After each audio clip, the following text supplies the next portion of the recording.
दोस्तों एनएससी की तरफ से सर्कुलर्स तो रोज आते हैं, बट 18 तारीख को जो ये सर्कुलर आया है कॉन्ट्रैक्ट साइज रिवीजन वाला, हो सकता है आप लोगों ने मिस कर दिया हो। इसे एक बार आप जरूर पढ़िए। इस सर्कुलर में बताया गया है कि भाई अब से लॉट साइजेस चेंज हो जाएंगे एनएससी के पांचों इंडेक्स के। सो निफ्टी का जो अभी एग्जिस्टिंग लॉट साइज है वो है 25 का, ये 25 से बढ़ाकर अब कर दिया जाएगा 75 का। सिमिलरली बैंक निफ्टी में अगर आप अभी ट्रेड करते हैं एक लॉट सिर्फ 15 का पड़ता है आपको, बट अब ये बढ़ाकर हो जाएगा 30 का। सिमिलरली फिन निफ्टी का 25 से 65 कर रहे हैं, मिड कैप का 50 से 120 कर रहे हैं, और निफ्टी नेक्स्ट 50 जो सेंसेक्स की टक्कर के लिए लेकर आए थे कंपटीशन में, जिसका लॉट साइज उन्होंने सेंसेक्स के बराबर ही रखा था 10 का, उसे बढ़ाकर अब कर दिया जाएगा 25 का। अब ये क्यों किया जा रहा है? अभी सेबी ने हाल ही में ऑर्डर दिया था कि भैया लॉट साइजेस को बढ़ाया जाएगा, और एनएससी और बीएससी दोनों को लॉट साइजेस को बढ़ाना पड़ेगा, और लॉट साइज की वैल्यू लगभग 15 लाख की रखनी पड़ेगी।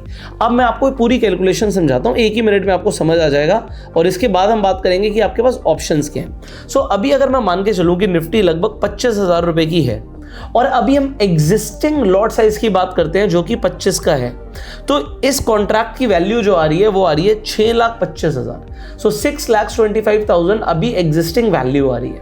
बट अब ये बढ़कर कितना हो जाएगा? 25,000 इंटू 75, तो एक लॉट की वैल्यू हो जाएगी 18,75,000 रुपए। सो अब अगर यहां से निफ्टी थोड़ा बहुत ऊपर नीचे भी जाता है तो ये 15 लाख से ऊपर की वैल्यू होगी, इसलिए 75 का लॉट साइज किया गया है। ये 75 की जगह कुछ और भी कर सकते थे, बट इन्होंने 75 का इसीलिए किया है कि ये 15 लाख से ऊपर की वैल्यू हो, क्योंकि और बार बार लॉट साइज को चेंज ना करना पड़े, क्योंकि अगर मार्केट गिरती है तो फिर वो 15 लाख वाला क्राइटेरिया फिर से मैच करना पड़ेगा, और उसके लिए क्या करना पड़ेगा?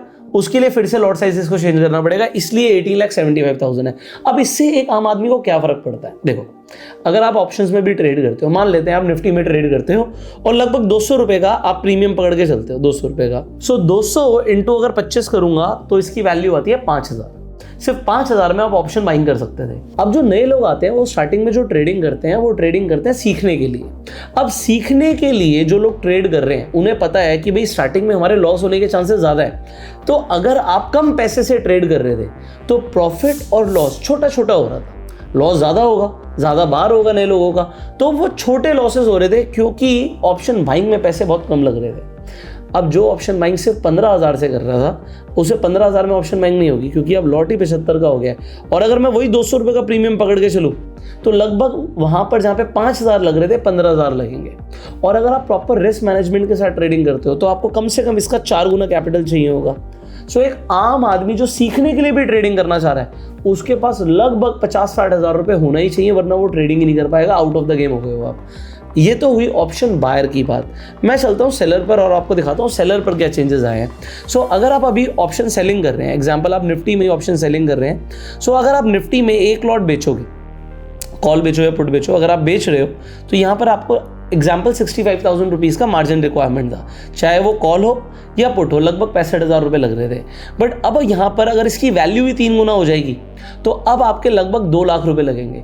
सो अभी क्या हो रहा था, कई सारे रिटेलर्स ये समझ रहे थे कि भाई प्रोबेबिलिटी ऑफ प्रॉफिट, यहाँ पे पीओपी जो आप देख रहे हो, ये सेलर के केस में ज़्यादा होता है। जब हम ऑप्शन बाइंग करते हैं तो यहाँ पर प्रोबेबिलिटी ऑफ प्रॉफिट कम होता है, तो वो क्या कर रहे थे, अपनी सेफ्टी के लिए सेलिंग कर रहे थे। बट अब इन्होंने सेलर्स को भी आउट ऑफ द गेम कर दिया। अगर आप सेलिंग कर रहे थे तो कम से कम 2 लाख एक लॉट को बेचने में लगेंगे, और मैंने जैसे बोला कम से कम आपके पास 4 गुना पैसा होना चाहिए। तो जहां पर एक आम आदमी पहले आके लगभग 1.5-2 लाख में सेलिंग करना शुरू कर रहा था, अब उसे 6 से 8 लाख रुपए चाहिए। अब अगर आपके पास 8 लाख रुपए नहीं है तो आप रिस्क मैनेजमेंट को फॉलो नहीं कर पाओगे, वहां पे भी लॉस होने के चांसेस हो जाएंगे। तो सेलर जो पैसे बना भी रहे थे लोग, उनको भी आउट कर दिया। जो नए लोग सीखने के लिए आ रहे थे वो छोटे पैसे से ऑप्शन बाइंग कर रहे थे, वो भी आउट हो गए। तो सेबी ऐसा सोच रहा है कि इससे ट्रेडिंग कम होगी। बट मुझे कहीं ना कहीं लगता है कि अगर लोग ज़्यादा पैसे से ट्रेड करेंगे तो वो ज़्यादा बड़ा लॉस भी कर सकते हैं। अब लॉस होने की प्रोबेबिलिटी भी बढ़ जाएगी। कई लोग हो सकता है ट्रेडिंग सोच समझ के करें, बट जो डेली एक्सपायरी वाली चीज़ थी अब वो भी चेंज हो रही है, ये भी समझना जरूरी है। अब एक और चीज़, इस एनएससी के सर्कुलर में एक चीज़ बहुत इंपॉर्टेंट है जो ज़्यादातर लोग इंटरनेट पे मिस कर रहे हैं। लोग बोल रहे हैं कि भैया 20 नवंबर से सब कुछ चेंज हो जाएगा। अब ये ध्यान से पढ़ लीजिए, क्योंकि सर्कुलर इनकम्प्लीट पढ़ेंगे तो ठीक नहीं है। ये वाला पेज बहुत इंपॉर्टेंट है। इस पेज पे क्या लिखा हुआ है कि ये इंप्लीमेंट कब से हो रहा है। सो यहाँ पर देखो, अगर हम वीकली एक्सपायरी की बात करें निफ्टी की, तो लॉट साइज अभी नहीं चेंज हो रहा। अभी हम अक्टूबर में बैठे हैं, ये चेंज होगा दिसंबर में।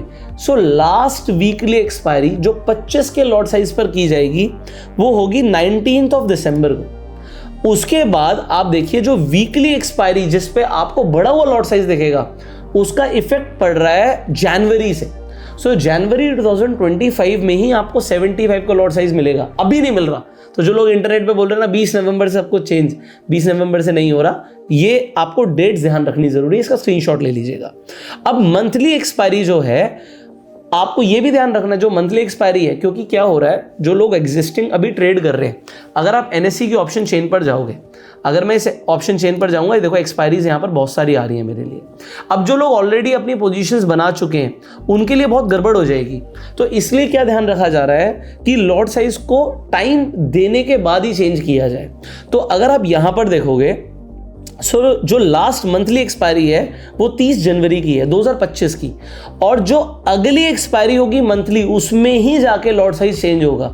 तो आपको जो 27 फरवरी है उसमें आपको फर्स्ट टाइम मंथली एक्सपायरी में 75 का लॉट दिखेगा, अभी नहीं हो रहा है। और जो क्वार्टरली और हाफ ईयरली की जो एक्सपायरी है वो चेंज होगी 26 दिसंबर से।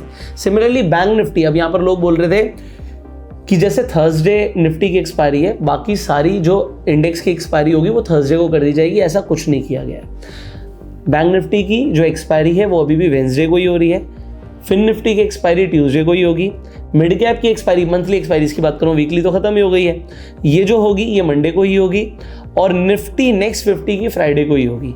तो आप इनकी डेट पढ़ सकते हो। जो लास्ट आपकी एक्सपायरी होगी एग्जिस्टिंग लॉट साइज से वो 29 जनवरी की है, और 26 फरवरी से आपकी जो नई रिवाइज लॉट साइज से एक्सपायरी शुरू होगी, और क्वार्टरली 26 मार्च से। सिमिलरली फिन निफ्टी 28 जनवरी जो लास्ट होगी, और पहली शुरू होगी 25 फरवरी। सो आपको इंपॉर्टेंट क्या है, 24 फरवरी और 28 फरवरी। सो जो मेजर चेंजेस हैं वो जनवरी फरवरी के बाद आएंगे, तो अभी नहीं आ रहे हैं। तो आप अभी से बहुत ज़्यादा आपको मतलब पैनिक करने की जरूरत नहीं है। You will have enough time to revise your trading style. अब यहाँ पर एक चीज़ इंपॉर्टेंट आ जाती है, अगर आप ट्रेडिंग कर रहे थे अभी जीरो DT में, तो अब यहाँ पे हम समझते हैं कि आपके पास ऑप्शंस क्या बचे हैं। सो अगर आप देखोगे, हम कैलेंडर पर चले जाते हैं, तो अब देखो वीकली सिर्फ आपको जो थर्सडे और फ्राइडे दिख रहा है, ये जो थर्सडे और फ्राइडेज हैं इसमें आपको निफ्टी और सेंसेक्स की एक्सपायरी दिख रही है। सेंसेक्स का भी लॉट साइज चेंज हो जाएगा, अभी सर्कुलर नहीं आया जिस टाइम तक मैं ये वीडियो बना रहा हूँ, बट जब सर्कुलर आएगा तो मुझे लगता है कि वो जो 10 का आपका अभी लॉट साइज है वो तकरीबन 25 का होना चाहिए। आपको क्या लगता है कि सेंसेक्स का लॉट साइज कितना होगा, कमेंट करके ज़रूर बताइएगा। अब यहाँ पर देखो चेंजेस क्या है, अगर हम बात करें आपको 8 एक्सपायरी तो क्लियरली मिल रही है निफ्टी और सेंसेक्स की, यहाँ पर पॉइंट खत्म हो गया। उसके बाद जो आखिरी हफ्ता है उसमें वही जो जीरो DT का कंसेप्ट है वो चल ही रहा है। अगर आप 1 DT में ट्रेड कर लेते हो, मतलब एक दिन पहले, तो आप वेंसडे को ट्रेड कर सकते हो निफ्टी को एज अ 1 DT, और सेंसेक्स को आप थर्सडे को ट्रेड कर सकते हो एज अ 1 DT। बट अगर आप 2 DT को फॉलो करते हो तो वहाँ पर भी थीटा डे के आपको क्लियरली मिलता है। तो ट्यूसडे को आप निफ्टी ट्रेड कर सकते हो, वेंसडे को आप सेंसेक्स ट्रेड कर सकते हो। तो आप अगर अपना ट्रेडिंग स्टाइल थोड़ा बदलना चाहते हैं तो इस तरीके से बदल सकते हैं। बाकी अब आप क्या चेंजेस करने वाले हैं अपनी ट्रेडिंग में, आप आगे ट्रेडिंग ऑप्शंस में करने भी वाले हैं, या हो सकता है आप सोचें कि भाई मैं ऑप्शंस में ट्रेडिंग नहीं करूंगा, तो आप क्लियरली अपना ओपिनियन कमेंट्स में बता सकते हैं। अगर आप स्टॉक मार्केट में नहीं है तो फ्री में जाके अपना डीमेट अकाउंट खुलवा सकते हैं। आप रेफर एंड अर्न करके भी पैसे कमा सकते हैं। लिंक्स आपको डिस्क्रिप्शन और पिन कमेंट में मिल जाएंगे। और अगर आपको एक algo trading software free of cost चाहिए जिसमें हम निफ्टी की, सेंसेक्स की, इनफैक्ट बाकी इंडेक्सेस की आप एल्गो बना सकते हैं, स्ट्रैटेजी डिप्लॉय कर सकते हैं। एल्गो खुद से ट्रेड लेगा, खुद से ट्रेड काटेगा, तो इसमें रिस्क मैनेजमेंट बहुत क्लियर रहता है, इसमें बड़े लॉसेस नहीं होते। तो आप इनफैक्ट पेपर ट्रेड भी कर सकते हैं और अपनी स्ट्रैटेजीज को बैक टेस्ट कर सकते हैं। इसके लिए आपको एक एल्गो ट्रेडिंग सॉफ्टवेयर चाहिए होगा। अगर आपको फ्री में चाहिए तो जो स्क्रीन पर नंबर आ रहा है, इस नंबर पर आपको सिंपली एक हाई भेजना है और आपको एक ऑटो रिप्लाई चला जाएगा जिसमें आपको स्टेप्स मिल जाएंगे जिसके थ्रू आपको एल्गो ट्रेडिंग सॉफ्टवेयर फ्री में मिल सकता है। बाकी एनएससी और सेबी के फैसले पे आपकी क्या राय है, कमेंट करके जरूर बताइएगा। शेयर दिस वीडियो जिससे मैक्सिमम लोगों तक ये वीडियो पहुंचे, एंड लाइक कर सकते हैं प्यार देने के लिए, सब्सक्राइब कर लीजिए, बेल आइकन पे क्लिक कर दीजिए। We will see you in the next video. Till that time you were self made and जय हिंद।